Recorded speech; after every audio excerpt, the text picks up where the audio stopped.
болсоңдор.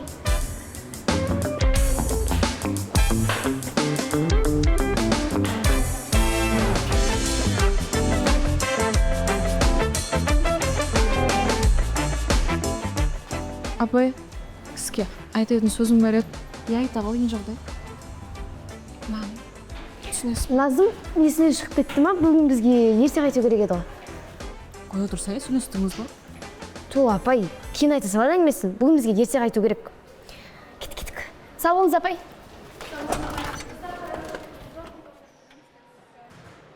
Берей, директордың кабинеті қай жақта? Жолығу керек еді. Екінші қабат, 10 жақ бұрылыс, соңғы есік. Аха, рахмет. Кешір. Кешір болғанда көзіңе қарап жүрмейсің ба, Манка? Бауырым, кешірім сұрап тұрмын ғой, артық кетпесей. Артық кетем ба, кетпейм ба, оның ізін білем. Сен новенькісің ғой дейме? Иә, жаңадан келдім. Пока что демала тұр, кейін сөйлесеміз.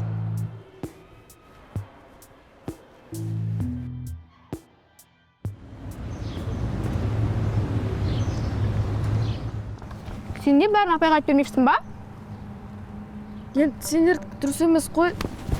Не дұрыс емес? Қыздар, короче, былай істейміз. Ана чертті әбден масқаралап, тиктокқа салып, звезда қыламыз. Дұрыс па? Я дұрыс, өзінше өкіткен ет, сабасына түсік.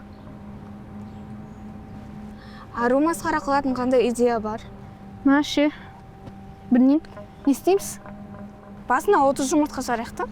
Жоқ. Одан да хужысын істеу керек. А может, киімсіз қалдырамыз? Давай. Сен тағы апайларға немесе басқа біреуге айтатын болсаң, мына видеоны бүкіл жерге саламыз. Түсіндің ба? А может, айтпасаң, салмаймыз. Қыздар, кірсек?